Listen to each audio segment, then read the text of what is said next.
sucessos que a gente tem nesse cenário de entretenimento eletrônico fora de casa é o famoso Pong da Atari.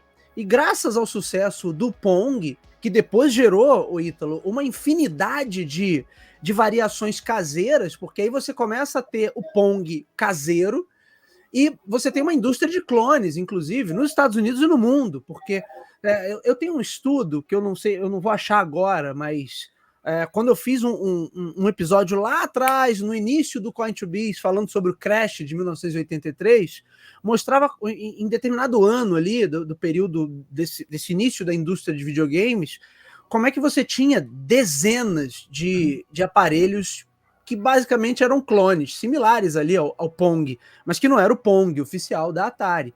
E a importância dessa inovação, Ítalo, é tamanha que, justamente com o dinheiro que a Atari conseguiu com o Pong, permitiu a ela trabalhar depois para desenvolver o primeiro console que de fato foi um sucesso e que criou o mercado doméstico, que foi o Atari 2600. Antes você tinha alguns consoles que foram lançados antes do Atari 2600, você teve o próprio Odyssey, o Fairchild, tinha um outro, agora não vou lembrar, né?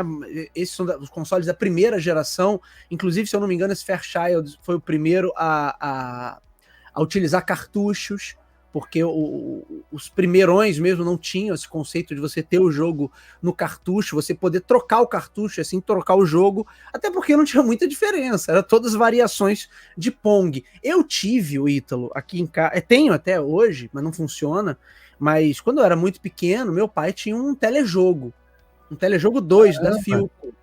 E o telejogo, basicamente, é um videogame doméstico com, sei lá, 8 ou 10 joguinhos na memória, agora não lembro, e todos eles eram uma variação de Pong, ou seja, você tinha 2 tracinhos de um lado da tela de outro, ou então um inferior e outro, um superior e outro inferior, e um quadradinho que quicava para lá e para cá, e você tinha que impedir que ele fugisse do seu campo de visão, ele saísse da tela. Mas percebe que, primeiro, o Pong e outros jogos que surgiram ali naquele período, que começaram a popularizar a ideia de videogame, e quando você consegue trazer isso para dentro de casa, e a primeira a fazer isso com sucesso foi a Atari, com o Atari 2600, você cria o mercado doméstico. Alguns anos depois, também foram os arcades de Donkey Kong, de Pac-Man, mas de Donkey Kong em especial, que, por exemplo, capitalizaram a Nintendo para ela fazer seus lançamentos na América do Norte. Porque ela já tinha negócios ali nos Estados Unidos ligado à distribuição de arcades. Inclusive, teve até uma parceria, eu não vou lembrar agora de detalhes, tem vários livros sobre isso, né, Ítalo? A gente, antes de começar a gravar, estava falando de alguns livros que eu tenho aqui, recomendo já de cara Dossiê Old Gamer, da Editora Europa. Isso aqui são só os 2 volumes, volume 13 e volume 14, que falam do mercado de arcade, mas tem muitos livros. Tem um livro ali que é Nos Bastidores da Nintendo, que fala justamente desse início da Nintendo nos Estados Unidos. O livro também A Guerra dos Consoles, que fala ali da guerra entre Nintendo e Sega nos anos 90 ali, fala bastante desse início da Nintendo e como é que ela conseguiu espaço no mercado norte-americano. Então você tinha o mercado de arcades como um grande, vamos dizer assim, Ítalo, um catapultador. Será que existe esse termo? Acho que existe, né? Um mercado que era capaz de catapultar tanto outros mercados, catapultar empresas, porque a partir do dinheiro que se fazia ali, você conseguia inovar e criar novos hardwares, novas tecnologias. Você catapultou propriedades intelectuais. Então, teve um episódio que a gente falou aqui das franquias que mais geraram receita até hoje, lembra disso, então? Sim. Algumas delas nasceram nos arcades. Pac-Man, Mario nasceu nos arcades, Donkey Kong nasceu nos arcades também. E o arcade era a referência da inovação. Tanto que o próprio Atari 2600, ele recebia as conversões de jogos, e as conversões já naquela época, o Ítalo, eram duramente criticadas. Não sei se você teve a oportunidade de jogar por exemplo, o Pac-Man do Atari 2600, que eu tinha em casa quando era garoto, jogava aquele Pac-Man que é horroroso e achava que aquele era o Pac-Man original. Muitos anos depois, Ítalo, eu já barbado, é que eu fui descobrir que o Pac-Man original dos arcades era colorido, que tinha uma série de outros elementos ali no cenário, que era totalmente diferente daquele Eu jogava isso também. Né? Daquele Pac-Man bizarro do Atari 2600. O Aquele próprio azul e amarelo, eu acho, né? azul, exato, com a tela que ficava piscando. Os fantasminhas não tinham cor, né? Não tinham características diferentes. Era um negócio bizarro demais. Então, os arcades, de fato, eram ali, e acho que se a gente pegar anos 70, é eles que dão origem a tudo. Anos 80, eles passam a ser sinônimo de novas tecnologias, de inovação. A SNK vira a SNK também por conta dos arcades. A SEGA vira a SEGA também por conta dos arcades. Acho que se a gente pegar o histórico de praticamente todas essas empresas, elas vão ter uma passagem ali pelos arcades, ou pelo menos em algum momento elas foram muito gratas aos arcades por conta de tudo que eles proporcionaram. A ideia só a gente adicionar Konami, Bandai, também a gente tem fortíssima presença no arcade também, além da SEGA, né? Sim.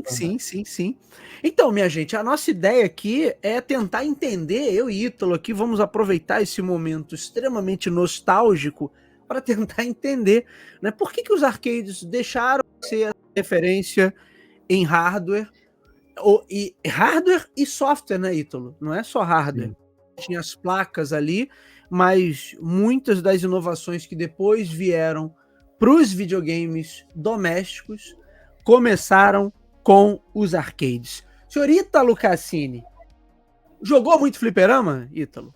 Olha, eu joguei bastante fliperama. Vou confessar que eu gostava muito dos jogos de corrida, sempre tinha uma experiência diferenciada ali, né? A gente teve o Daytona USA, teve aquele Cruising USA também, se eu não me engano, aquele jogo que você batia 2 vezes no acelerador e o carro empinava.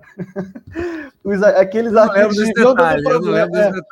Os arcades viviam dando problema, porque o pessoal socava 2 vezes, o acelerador para o carro empinar. Então a mecânica principal do jogo era essa. Era um jogo de checkpoint também, então era muito legal.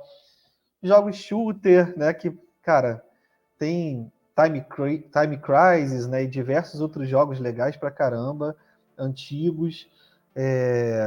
E esses clássicos, até Pinball também, gente. Pinball também, na época de fliperama, era uma coisa que eu adorava. Eu tenho ótimas memórias. Ô, Ítalo, eu acho que essa terminologia que a gente usa aqui de fliperama vem muito dessa ideia do pinball, né? Das máquinas de pinball, que eram, de fato, os fliperamas originais, que ali ainda não era digital, né? Não era digital, ali eletromecânico, né? Como chama, não é isso? Sim. Eu tenho uma lembrança, Ítalo, um pouco mais antiga que a sua, que a gente tem uma diferença aí, uma diferençazinha de idade, então eu vou trazer uma lembrança aqui um pouco mais velharia do que você. Mas teve uma época em que, de fato, arcade, o gênero que predominava ali eram jogos de aventura, mas também os jogos de navinha, né? Sim, os jogos de navinha. Então, você pensar, acho que um dos primeiros grandes fenômenos dos arcades, Space Invaders, era, na essência ali, um jogo de navinha. Agora, eu gostava muito de o Ítalo, Elevator Action, que era do bonequinho que ficava... Era um prédio, assim, o bonequinho ficava pegando o elevador de um andar para o outro e matando os gangsters que apareciam. Caraca, eu adorava aquilo ali, eu era moleque, né? Mas depois, por exemplo, eu me considero um cara felizardo, assim, porque eu joguei, por exemplo, Golden Axe, o original. Eu joguei no fliperama, o primeiro Street Fighter, depois do Street Fighter 2 eu joguei no fliperama. Depois fliperama virou muito sinônimo de jogo de luta, né? Exatamente. É uma propensão natural ali a jogos de pancadaria. Final Fight, Ítalo. Tinha sabe? Casas que só tinha jogo de luta. Cadillac Dinossauro. Nossa! Exatamente. Joguei demais também. Cadillac Dinossauro, joguei demais. Ô, Ítalo, eu acho que tinha uma coisa também da experiência ali, da imersão que você tinha quando você entrava numa casa dessa. A gente, quando estava conversando sobre essa pauta, um dos pontos que a gente falou era assim, putz, até o áudio, né? Você tinha um sistema de áudio muitas vezes robusto ali naquelas máquinas. E aí você entrava. Eu lembro de uma casa de arcade que tinha lá no Barra Shopping, que é um shopping dos principais que tem aqui no Rio de Janeiro, e ficava ali do lado da praça de alimentação. Nossa, e eu entrava ali e tinha Art of Fighting, tinha Fatal Fury, tinha Street Fighter 2, tinha Capitão Comando. E só aquele áudio, né? Aquele grave que saía dos arcades, já era um negócio surpreendente, não, Ítalo? Para começar, quando você entra no arcade, você tem uma ficha, aquilo ali já é uma coisa assim diferenciada, porque hoje em dia é cartão, então muda um pouco até dessa experiência, né? Você inseria a ficha e aí quando a máquina iniciava, parece que era assim, todas as máquinas tinham seu áudio, tinha sua música, tudo mais. Mas quando você coloca a ficha, parece que o volume aumenta e aí você tem aquela máquina interagindo com